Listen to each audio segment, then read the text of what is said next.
Learn why our area is called the belt buckle of the stroke belt of America. Coming up next on Carolina People.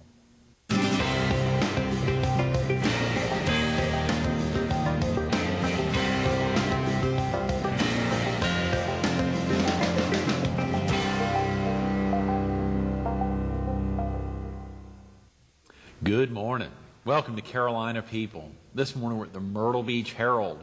We're focused on the American Heart Association and the 11th Annual American Heart Ball, and we're visiting with the President-elect of the Mid-Atlantic Affiliate of the American Heart Association, Professor Dan Lackland. Good morning, Dan. Great. Thanks so much for coming up. Thank you. It's wonderful to be here, Greg. It's wonderful. amazing to get folks from the Low Country. You know, just yesterday, Kathy Douglas was with us, pumping up the March of Dimes, coming up from Charleston, and on Wednesday, John Baker was in from Columbia, and now you having driven up from Charleston early this morning. Wonderful drive. It was very pleasant. It's great to be here. We really appreciate you getting in and the excitement of the American Heart Association this year. Absolutely. I think the opportunity to really do some things and to take it to a next level, I think this is what's here. And this is just the exciting part. The reason that we're here, just these events have been great, and we're bringing out recognition of heart disease and stroke, and it's just been wonderful. Real quick about yourself. Are you originally from the Low Country, Dan? I am not. I was born and raised in Casey, and it's nice you can say that in South Carolina. People know where you're talking about. If you say it nationally, they think you're from Kansas City, Missouri. But I was born and raised in Casey. I did my undergraduate work at University of South Carolina. I have a master's from the University of South Carolina, which for me was just right across the river. It's just to just drive across the river and go to school. I was actually a football trainer at USC when I was there, and then did my doctorate work. In my cultural experience, and shock to them, was going to Pittsburgh for my doctorate work, and that was theirs as well. But and then returned back, and have been in Charleston for 15 years. 15 years. Yes.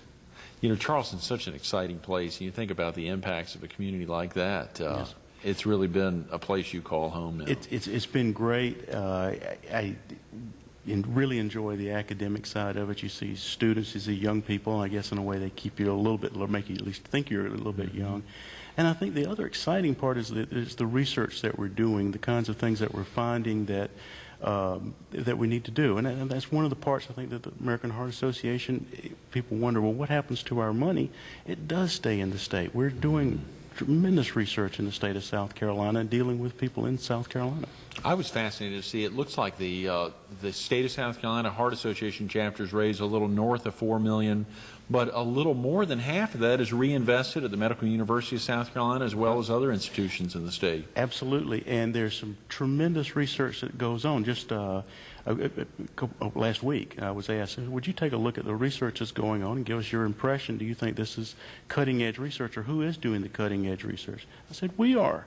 We're doing the stuff that's here, and most important, it's affecting the people in South Carolina. So you want to go where the best care and the best research is. We're here. This is it. It's affecting everyone, but I mean, it has a dramatic impact potentially on everyone. Absolutely, and I think I've watched the changes, as you have as well, in the Heart Association, where we were originally just addressing perhaps for older people that were having heart attacks. Then we expanded to people having strokes, and now it's from the womb all the way to the grave. The whole life spectrum is what we're doing now with regards to our research and with regards to our recognition of heart disease and stroke. Well, you know, yesterday, just talking with Kathy Douglas, albeit about the March of Dimes, she was talking about that aspect of all the volunteers in the March of Dimes are just waiting for a day when a baby will not be born with a heart defect. And then 94 babies born yesterday were born with that heart defect, and it's powerful. And 94 babies will be born today with a heart defect. Absolutely, and that's just with the heart defects that we're able to identify. The risk factors, the factors that are associated with blood pressure, the factors that are associated with cholesterol, elevated cholesterol, even obesity, we feel begins when the things that our mother ate affects how we are now. Then what happened in the womb, what happened early life, the types of foods, these are all things that are affecting heart disease in later life, and we know that now. And so we're addressing those issues everywhere, and I think that's the exciting part of everything. I said, Professor Lackland, you are a professor there at the Medical University of South Carolina. Correct. And all 15 years have been spent there. All 15 years have been there. It's been great. I do both epidemiology, which is where the diseases come from, mostly a focus on cardiovascular disease, but we take in other chronic diseases as well. And then I also have an appointment in cardiology where we deal with those individuals as well. Do you still have family there in KC? I do indeed. My father is still alive and lives right there in Casey, and go to see him a great deal. And I also have two sisters in Casey as well. That's great. And you have family in the Low Country, Dan?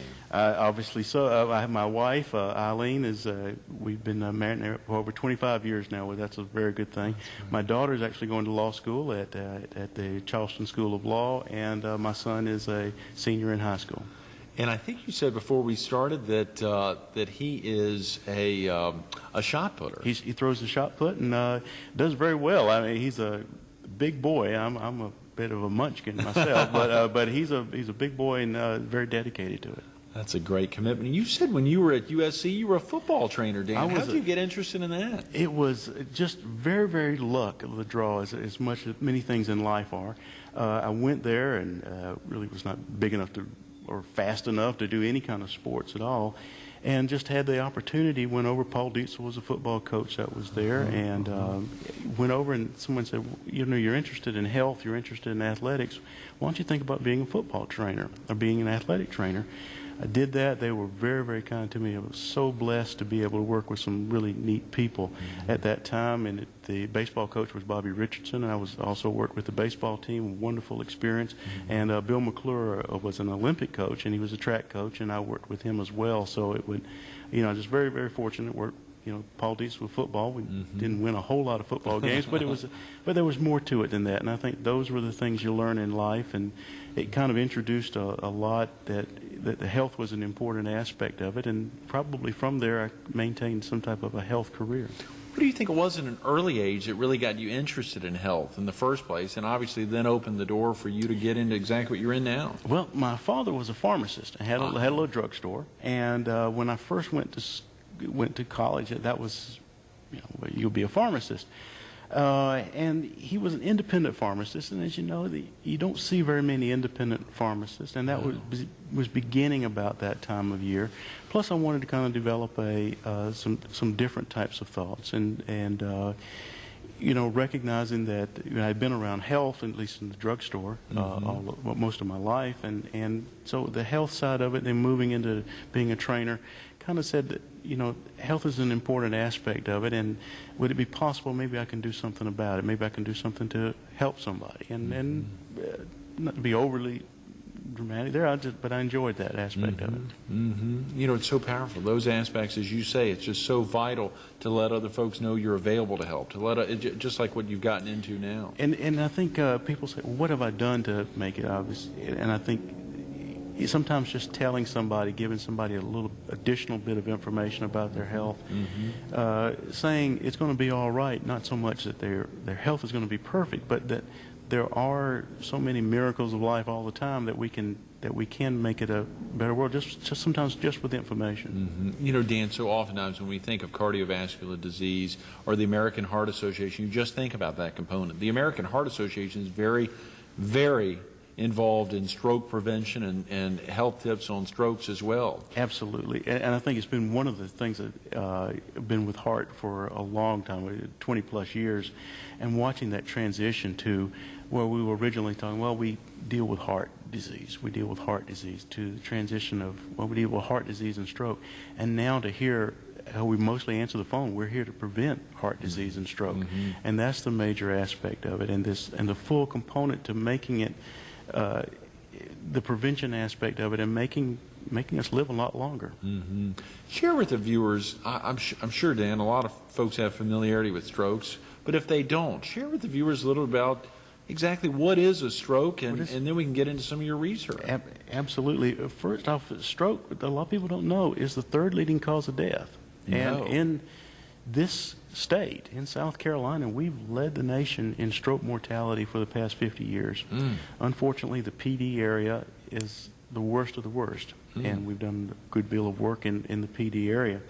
But a stroke is referred to oftentimes as a brain attack. We know that what happens with a heart attack, the blood stops flowing to the heart, but usually with a blockage. And that's basically what happens with the brain. The blood doesn't flow to the brain properly, and it can be a blockage, which is about 80 to 85% of the strokes would be just a blockage, much like a heart attack. And then about 10 to 15% of the strokes would be what we refer to as a hemorrhagic stroke, which is a bleed. And if you can imagine the blood vessel just rupturing and blood is just flowing throughout the brain.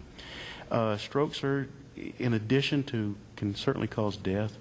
They really are bad. They're debilitating. You see oftentimes a person with a stroke loses their speech, they lose the emotions, they could be paralyzed, and it's a very, very long, difficult rehabilitation. And so our goal is let's prevent it, and I think that's what we're saying with AHA.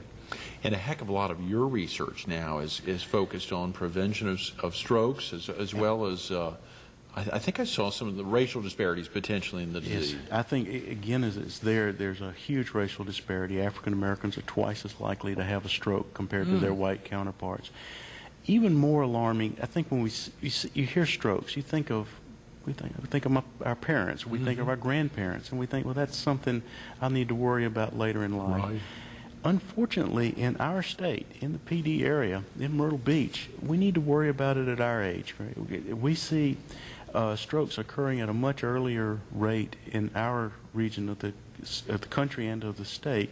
We don't really know all the reasons why, but to give you an example, a 45-year-old African-American man is living like a 55-year-old Caucasian man in South Carolina. So if you looked at them with regards to their stroke risk, who's living like a 65-year-old man in Minnesota with their stroke risk. So I'm 50 years of age. I'm living like a 60-year-old in Minnesota with regards to my risk of having a stroke. So when you're seeing this much age differential, this is a condition that certainly affects us when we have a family member that has a stroke, but it's certainly something that we need to be aware of as well. Absolutely. Golly, I had no idea those disparities were that pronounced. It's quite alarming. What's more alarming, we've been this way for the past 50 years. For the past 5 decades, South Carolina, and this region of the state in particular, has led the nation in stroke mortality. I think we were talking earlier, and we've heard the term stroke belt, and the stroke belt, the heart of the stroke belt, the buckle of the stroke belt, however you want to do it, the center of the stroke belt is right here in South Carolina, and it's right here in the PD area, even more so. You know, it's so fascinating when we think about research and how you get into that. I guess one of the greatest aspects of being in the Low Country or in any other place in the state that's engaging in research is you're able to absolutely tap some folks and get more consistent ability to get to the folks in actually getting to your research. Absolutely. And if you're semi-joked with some of my colleagues around the country and around the world, and I say, you know, if you're going to look at stroke and you're going to do work with stroke, this is the place to do it. This is where you want to come. This is the population that we can do the most about, and we're beginning to see that recognition that our population, South Carolinians, people, residents of PD, residents of Myrtle Beach, need to be focused with all the cardiovascular research, and in particular stroke research. Of course, we always pump up a phone number, and if a viewer needs to get out to head to work or to get off to school or otherwise, obviously the American Heart Association locally, 843-626-3939. If a viewer was interested in learning more about you or the work you're doing in the Low Country or research, is there a good phone number they could call? Their phone numbers, probably what would be a little bit easier would be to go directly to the web page for For the American Heart? For the American Heart Association, or even for MUSC, sure. Medical University. Either one of those should have information, but you're absolutely right. If you do call the American Heart Association, they should easily get you in touch with me, and I would encourage that. Any question at all that any viewer or anyone would have with regards to health in South Carolina, cardiovascular disease in South Carolina, we'd be very pleased to provide whatever answer we can do. Share with viewers exactly what is the Mid-Atlantic Affiliate. And I know I mentioned Wonderful. You're the president-elect of the Mid-Atlantic Affiliate of the American Heart Association. How are the affiliates set up? A few years ago, at one point, all the affiliates were actually state affiliates. So there was a South Carolina affiliate, and of course, obviously there were 50, and if you include the District of Columbia, there were 51 affiliates. And those were put together kind of more of in a regional fashion, and the Mid-Atlantic affiliate is that region of states going from South Carolina up to Maryland, including everything in between, obviously North Carolina, Virginia, District of Columbia, and Maryland. So, of course, that and that is set up, and there's a board that helps oversee or interact with the different states. Right. There's an affiliate board that does look at the different things. In a way, it's worked out very well because it's how we are in South Carolina is fairly similar to how things are in North Carolina. And when there were two boards and there were two operating systems, they did things a little bit different, and there was perhaps, when there were opportunities to bring things together and do things under one board, it works a little bit more efficiently, and we can learn from each other. So we can see what's happening in Maryland, and what Maryland can see what's happening in South Carolina. Right.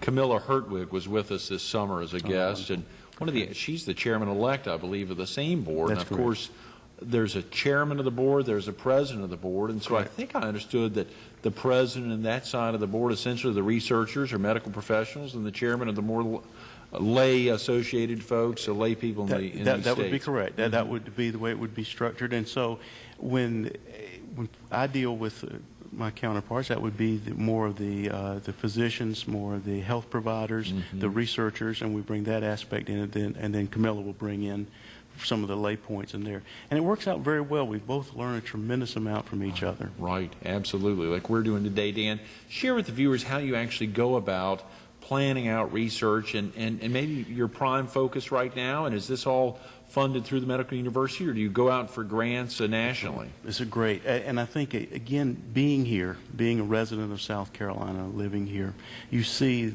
what stroke and heart disease do. So the obvious question is why, and that's what an epidemiologist does, is determine why do we have these strokes. What is it about there? Is it something environmental? And that's what people have said. Oh, it's something in the water. When we began doing some research in the PD area, and they said we're going to measure, we're going to look at hypertension, we're going to look at smoking status, we're going to look at obesity, we're going to look at cholesterol levels.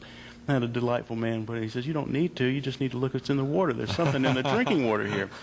And we've determined that's not the case, but we did look. Right. And, but I think it's kind of brought in there that we want to answer that question is why. Why do African Americans have twice the disparity? Why are they twice as likely to have a stroke and die?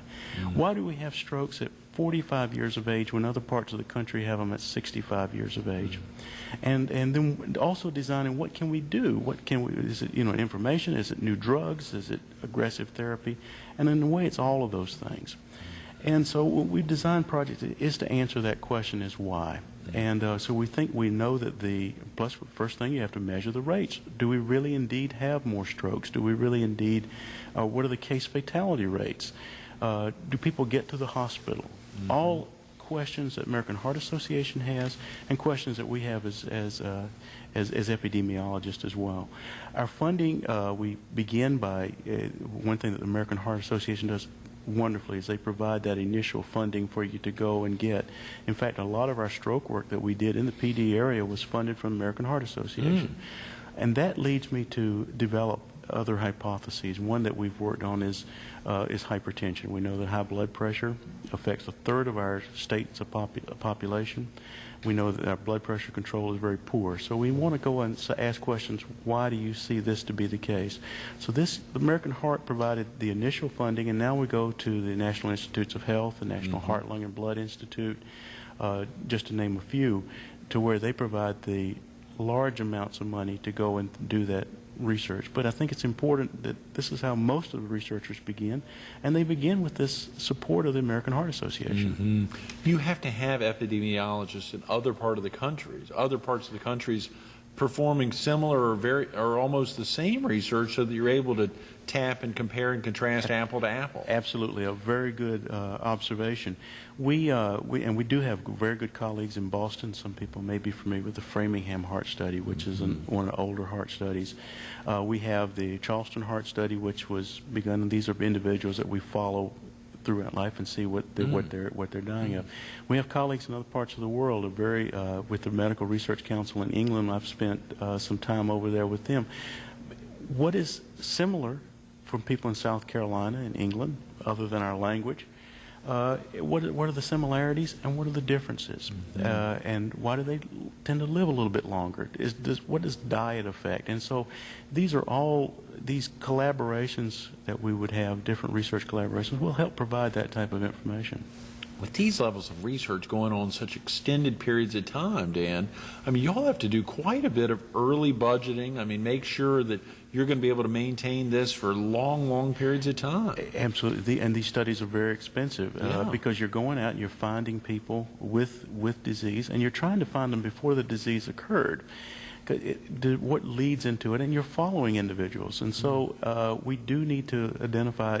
And so we need to also make sure we're looking at the right type of thing. Right. And maybe going back to in the 1950s, when actually the original stroke belt was first found, and it was looking, that was a time whenever the president, FDR, was coming down to Georgia and bathing in the springs, and was coming up with this proclamation that, well, there's something in the water that heals an individual. You just lay in the water, you take a bath, and you're healed from all different things. And there was that suspect that, I wonder if this is true. And so in the 1950s, people thought, maybe there's something magical in water, drinking water, bathing water, hot water, that maybe can help me, avoid a stroke or avoid heart attacks. Well, that was probably not the way to go, and so their initial work said, this is probably not what's there. What seems to be the major traditional risk factors that we've recognized a long time: high blood pressure, uncontrolled high blood pressure, cigarette smoking, elevated cholesterol. We now know that diabetes is something that's on the rampant, and actually diabetes is a major cardiovascular risk factor. So if you have diabetes, just like high blood pressure, you are at a greater risk of having this. This was all begun early on, so you want to make sure that you have a factor or something that you're researching that's going to have promise into the future. And I think that's where you begin small. You begin small grants, which is what American Heart Association typically gets an individual started. And then that gives you the background to go and say, I think I have an idea, I need to develop this. And usually the National Institutes of Health is the next place that individuals go. And when you approach those groups like the National Institutes of Health, I mean, they are requiring a heck of a lot of due diligence on your part. I mean, they're really requiring. Absolutely. Our grant applications are 100+ pages. But most important is, why do you think you have an idea? Right. Everybody's got a good idea. Right. And you have to show that this is a good idea. And that's where you take the support that we get from the American Heart Association and say, look, it's important to look at this. We think blood pressure plays a very major role in a stroke. And we think we know some ideas as to why South Carolinians are not controlling their blood pressures as well as they need to. Another factor that's really come around, I think First Lady Laura Bush has been pumping hard, and I see you're wearing a red dress pin there on your lapel. That aspect of heart disease and strokes, but heart disease in particular, having a dramatic impact on women. 1 out of 2, or 1 out of every 2.5 women dying of cardiovascular disease. Absolutely, and it is 1 out of every 2. You hit it exactly right, and that's again another where we've seen a huge progress where we used to address just issues of men. In fact, some of the original studies only dealt with men, figuring that women live a long time and they don't have heart attacks. Clearly not the case, and we know that that's not the case, and I think it's important to emphasize and get out the awareness as well that just that one statement, that just like men, heart disease and stroke are going to kill over half of the women. Right. Dan, are you thinking about strokes all the time? I mean, are you always making sure that everyone around you, or are you constantly, because you're in that profession, I mean, because you're researching, you're seeing aspects, are there ever times in your mind just, you think, oh my God, I found something entirely, something's really hit, and that you tell others about it? I think we do it all the time, and I think number one is the impact. More or less what we're talking about right now, just the pure impact of where heart disease and stroke are. I think we've seen a lot of people know all the diseases are bad, so I'm not saying any disease is worse than another, but we've had a lot of emphasis on cancer and others that people say this is a real tough disease, and it is. Right. And it is. But heart disease and stroke are just as bad, and they kill more people than any of the cancers, all the cancers put together. And that awareness and that influence needs to get there. And people say, well, who are you trying to talk to? And I usually say the 3 Ps. And I say the 3 Ps, first off, is the policymakers. The legislators need to understand that that we can do something about heart disease and stroke, and the major way to do it is to prevent it. That if we can prevent heart failure, if we can prevent a stroke from occurring, we've got a better say. So we have to educate and provide information to the providers, the healthcare providers, the physicians, the nurses. There are so many things to think about. There's so many different diseases and so many reasons why an individual goes to the doctor that it's important for us to get that information to your providers. And sometimes it's the patient themselves that need to provide it. That maybe you need to go in and say, Doc, how's my blood pressure, or how's my cholesterol, or can you tell me what is my cholesterol? And then it comes down to the patients, the populations, which we're all members of, that we need to understand this as well, and getting this information out that it's critical to know. I need to know what my cholesterol value is. I need to know what my blood pressure value is.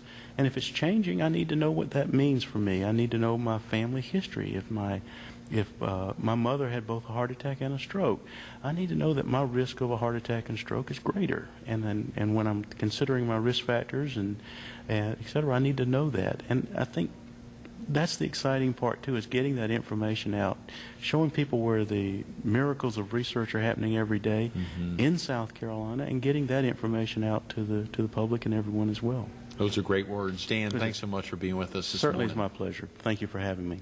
Absolutely. Stay tuned to more Carolina People with Dr. Dan Lackland coming up next.